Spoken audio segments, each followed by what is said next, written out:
Put the top down on this old Mustang.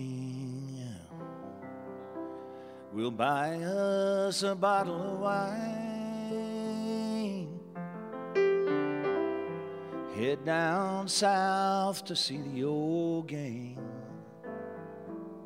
I wanna see some friends of mine. My father's favorite singer was Ernest Tubb, you know. And your father was a minister? Yes, he was a Southern Baptist minister. Okay. And Ernest Tubb was no Pavarotti, but he had a certain charm. Absolutely, had a certain style too, unmistakable. I loved him, and I grew up listening to that, and listening to Hank Williams and Chad Atkins, and so I mean, there's this whole world that I kind of, it's not that I walked away from it, but in my teens I got involved in the record business. Right.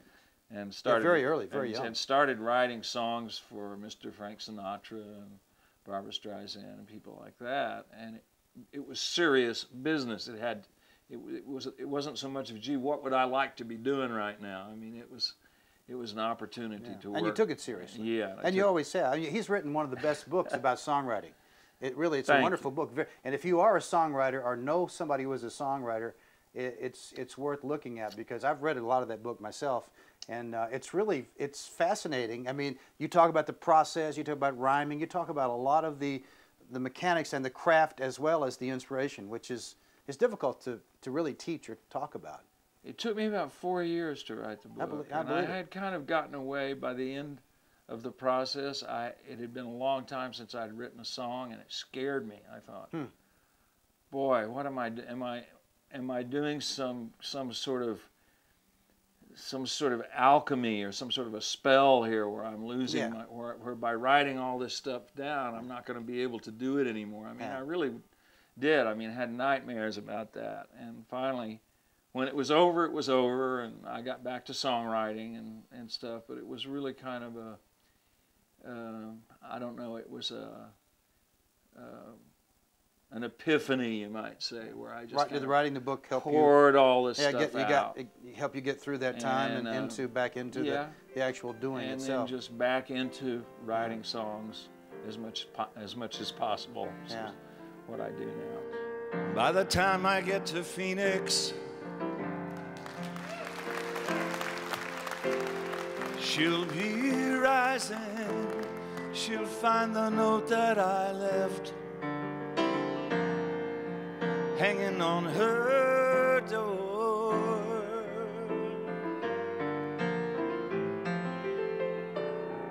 She'll laugh when she reaches the part that says I'm leaving,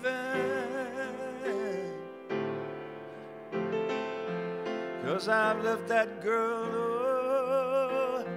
too many times, too many times before. When did you go to move to California? When you were a kid? My father moved us all back there when I was 16 years old. Yeah. And then how long after that were you actually working as a songwriter? I can't tell the story without touching on a tragedy, and that is that my mother passed away very suddenly, and she was only 36 years old. And I was 16. That's a big deal. And the family just disintegrated. And my father said, I'm taking the kids. I had 4 siblings. He said, I'm taking the kids and going back to Oklahoma.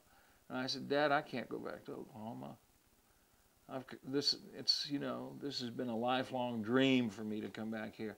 And it kind of broke his heart. But I couldn't go back to Oklahoma. I was where I had always dreamed of being.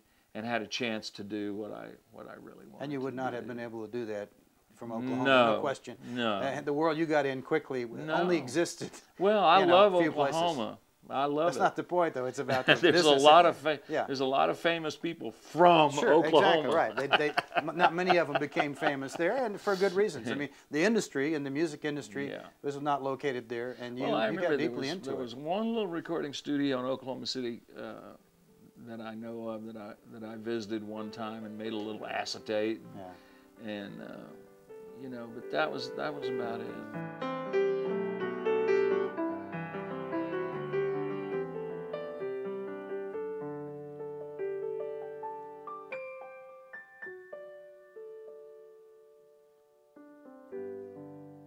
I bruise you, you bruise me. We both bruise so easily, too easily to let it show. I love you and it's all I know. I read an interview recently that you did. It was very interesting, talking about the old days online. You can find some interviews with Jimmy Webb there, but we only have time to say thanks for being on the show, and I'm glad you're going to be here by yourself playing the piano and singing. Listen to Mountain Stage. There you go. You listen to the show, and you'll hear, he's been on now, I think this is like the 4th trip to visit us, and this time we're away from home. We're up at Buchanan, West Virginia. Before, he's always come to Charleston. You live in New York now, or in Long Island? I live on the North Shore of Long Island, and on a little island called Bayville with my wife Laura, who works for PBS. Yeah, I read that too. Yeah. Well, looks like that's a great situation. This record is just across the river, and it really is a wonderful introduction to a lot of these songs that you probably heard before. You may not have heard them all, and you may not know that Jimmy Webb wrote all of them. Your style. One final thing. The style of the songs that you have written. I can't think of anybody else who writes like you do. I don't know. It seems so incredibly original. Songs like MacArthur Park and like Galveston, like Wichita Lineman. I know they must fall into patterns and so forth, but somehow they don't seem like the usual verse, chorus, bridge, chorus kind of deal. Well, I have, for most of the creative aspect of my life, I really have tried to create a moving target. Yeah. You know, I don't like the idea of being pigeonholed and stuffed in a crack somewhere. Yeah, and you couldn't be. And say, well, okay, we know what this guy does, put him under, C for country or whatever it is. Right. And I just don't think life is that simple. I don't think that emotions are that simple, or that music is that simple. Yeah. It crosses a lot of boundaries, and I've been privileged to cross some of those boundaries and live in some different musical worlds with a fascinating cast of characters. No joke, and and it's true, from country to soul, and everywhere in between, with a lot of stops by a lot of people. One strange fact that kind of illustrates the whole kind of weirdness of my career as a songwriter. Waylon Jennings, who's a good friend of mine, I miss him terribly, but Waylon recorded MacArthur Park, which is a weird song anyway, but Waylon recorded MacArthur Park 3 times. Wow. That is, you kind of have to scratch your head going, yeah, what's the deal with that? What's the deal? Just a final thing, we just had about a month and a half ago, Judy Collins, and she sang Gauguin. Is that the name of it? Yes. What a great song. Thank I can't you. imagine, she's a perfect one to sing it too. Now, other people could do it too, but that's one of those songs that's what I'm talking about. No one else could write a song like that I can think of. It's almost impressionistic. It's almost like Gauguin himself. I mean, the artistry in it is really, it creates this world, this mood. It's wonderful. I just about wrote myself out of the picture on that one, Larry, because it's been really hard for me to perform that song. So I can see that. It's a difficult very song. happy for Judy to come along. You almost have someone who is an art song singer to be able to sing that song. And she took it on the road for a year before she recorded it. Yeah, she'd call me from Tokyo, and she said, "Hi, Jimmy." She said, "I'm in Tokyo," and she said, "I'm so excited. I just played Paul Gauguin all the way through."